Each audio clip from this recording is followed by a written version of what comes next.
Hey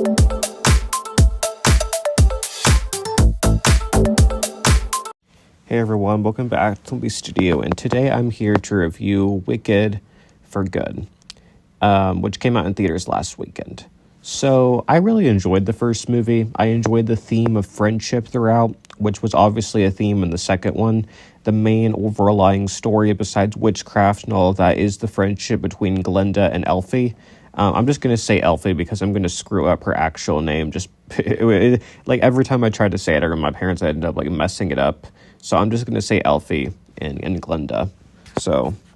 But yeah, Glinda and Elphie, they come from completely different backgrounds, and that kind of drives the whole plot, is that they're so different, but then they end up being roommates in the first movie, and then they have this whole arc that goes throughout the two movies, and it's very compelling. It's when you put the two movies together, it ends up being about 5 hours long. So the first movie is a little bit longer than the second one, but it tells a whole 5-hour story roughly of all of this. So I would say I like things about like both of them. I think the first one I prefer the music for, especially Dancing Through Life and Defying Gravity. And Defying Gravity is easily like my favorite song throughout all of this. And I love the ending to the first movie. In a way, I think I liked it more than the ending to the second movie because the second one ended with a completely different tone than the first. The first one ended kind of hopeful, and you were like anticipating what was going to happen next. The second one, concluded it, but it wasn't fully the ending that you wanted. I mean, sure, something good did come out of it at the end with Elphie having faked her death. And, because you kind of think, did she really die? Wasn't that kind of like a whimper of a way to go out? And it turns out, no, she did survive that. And Fiero also survived, and she was able to transform him into a scarecrow. So, you had those revelations at the end of the first movie that I think kind of saved it for a lot of people, because for a second, I thought that every single character died except for Glinda, and she was like the only one left standing, which we know the first movie, because the second movie kind of ended where the first movie began, with that girl asking Glinda, is it true you were her friend? And, it's almost like she's the only one left. But then it's revealed that both Elphie and Fiero are still alive. Now, we don't fully know what happened to Madame Morrible and the wizard. Now, the wizard just left, and then the monkeys took Morrible. So it's kind of implied that they're dying, or they're going to be like tortured somewhere. Basically, the bad guys lose, and the good guys, meaning Glinda, it appears to be just Glinda, but the good guys, meaning Glinda, Elphie, and Fiero, like kind of win the story by the end of it. Now, you might be wondering why I'm talking about the end right now, but for some reviews, I prefer kind of jumping around a lot, and that's just kind of like the way I talk. And I talk for these type of things, rather than just like going from like the entire plot throughout, because I think that's kind of boring, because it's basically just telling the plot of a movie. You guys already know the plot of the movie. You don't really need me to like repeat it. So that's kind of why I'm like structuring it this way. But my favorite, from the first movie, my favorite musical numbers were Dancing Through Life and Defying Gravity. I thought those two were really great. And then the second movie, I had mixed feelings on some of the musical numbers. I did enjoy As Long As You're Mine, and it was so interesting how when I went into it, the movie, I thought, not this movie, the first one, I thought they were setting up, I thought it was going to end up being a love story between Elphie and Glinda. Because naive me just thinks everything has to be a love story, because I love searching for it in things where there's not even a love story to be found for those characters. But that's the direction I thought they were going in. And then it was clear they were setting up a love triangle between Fiero, Glinda, and Elphie. And they were setting up in the first movie, with Elphie and Fiero, like a little bit of like a connection there, but Fiero just stays with Glinda because it's easier, she's like popular. He can't really be with Elphie just for obvious reasons. So they set up that conflict, and then it heads into the second movie where Glinda and Fiero are getting married. The wedding scene, I will say, was gorgeous. The way it was shot, the props, the setting, and everything. I love the parallel to Glinda walking down the aisle, and then Elphie walking down, seeing all the animals captured by the wizard. I did really like that parallel. Of course, the animals storming in and breaking up the wedding was iconic, I would say. Like, for me, for a failed wedding, probably one of the most iconic failed wedding sequences I've seen. And then, of course, you have Glinda finding out that Elphie and Fiyero love each other or whatever, and she thinks they're having an affair, but they're not. It's like something they've tried to hide, and it just kind of the point where they can't hide it anymore, and they have to admit how they feel, which leads into As Long As You're Mine. It was a good song. Their romance isn't what is driving the movie, though, which is just so interesting, because usually for these type of movies, or for any type of movie that is along this genre, of this, you're rooting for the romance. The romance is the thing that is tying you in, keeping you captured, all of that. But for this movie, it's not that. For this movie, it's the friendship between Glinda and Elphie, and that is what is driving this whole thing throughout. You come to this movie to see their friendship, and it's what brought you back for the second movie, because you loved it so much in the first. The chemistry between Cynthia and Ariana is spectacular. They play off of each other so well, mostly because they play their roles so well. So I think they casted perfectly for that.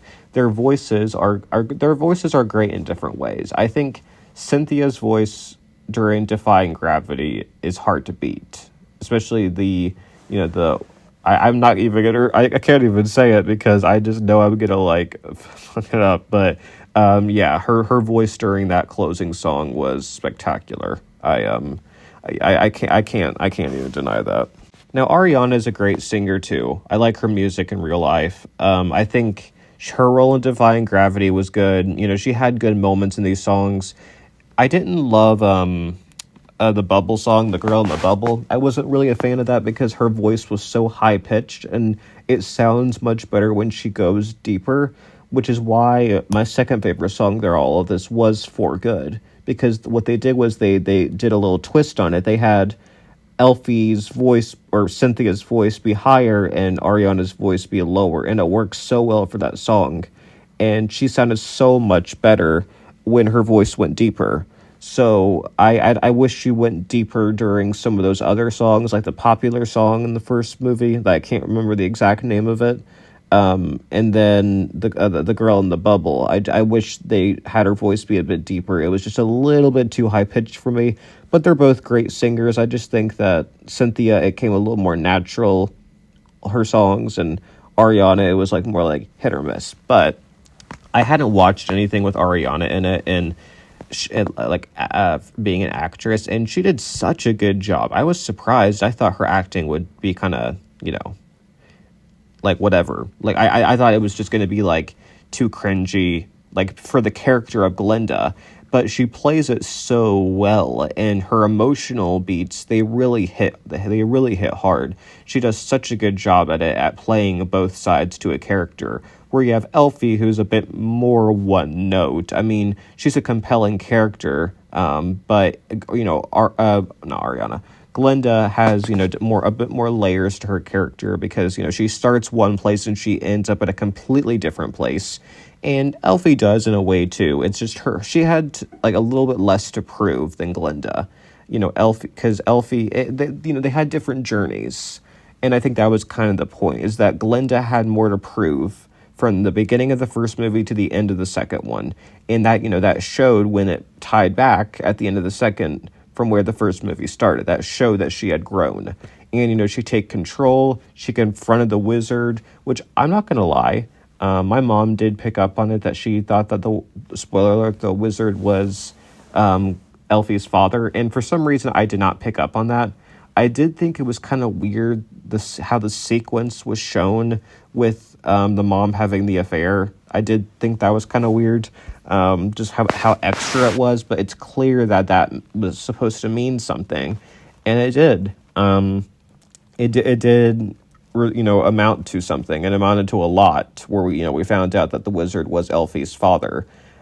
So I did like that turnaround, but a part of me was kind of thinking, is it a little bit too cliche to have it be like a long lost father type thing, because I feel like you see that in so much stuff, and it just kind of feels like the go-to plot for like a big reveal, and maybe a little bit, but it makes sense because it's based off of something, it just makes sense. I feel like for an original plot, I can maybe critique it a bit more, but because this has so much background and it's so rooted, in the Wizard of Oz and everything, I kind of cut it some slack, and it makes enough sense.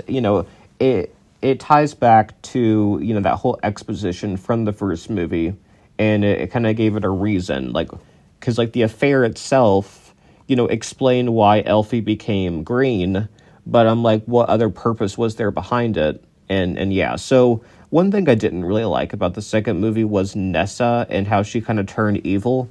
I liked Nessa in the first movie. She was sweet girl. I liked her relationship with Bach. And then that completely changed in the second movie. She's the governor now after their dad died. And yeah, and then Glinda, sent that house to fall onto, or more, Glinda pretty much convinced Morrible to send the house that would crush on Nessa to kill her. And they kind of brushed past it, and for a minute I'm like, wait a minute, everyone is dying. You didn't have, Bach didn't die, but he turned into the Tin Man. And then Fiyero died, turned into a scarecrow. Nessa was the only one who actually died. But yeah, that they really rushed past it, and I didn't love Nessa's death. I think they could have, I don't know. It made sense why they killed her, because it added more stakes and it affected Elphie and Glinda's friendship. But I do wish we saw Elphie grieving a bit more. And, they did show some, but I think for such a big moment in her arc, they could have done a bit more with that. But like I said, For Good was definitely my favorite song out of the whole second movie. I think Defying Gravity slightly beats it out, though, but they're both great songs. Their voices go so well together. But I did really like how Ariana's voice in For Good, because she went deeper and it just worked better where Cynthia went higher. So I like that contrast there. But yeah, so overall, I enjoy both movies. I like them both in different ways. I think my favorite moment throughout both of them was For Good. But I like the ending of the first one way better. I did like how the second one ended with, now the spells work for Glinda. Elphie and Fiyero go off into the sunset or whatever, but you ended with a shot of Elphie and Glinda to remind you that this is what the franchise is all about, or the movies. The two movies together, it's about their friendship. So I did like how they ended that there, but I still like the first one slightly better. But it was a good sequel, I'm not going to lie. It was a good sequel, and I am upset there's not going to be a third movie, because I loved the aesthetic of Wicked. It's just so beautiful, the way it's shot. Again, Cynthia and Ariana did such a great job in their characters. The supporting cast did a great job too. So yeah, it was a great movie, and that's all I have to say about it. So comment down below, what did you think of Wicked for Good? Did you like the first one better, or did you like the sequel better? I'll see you guys soon. Bye, everyone.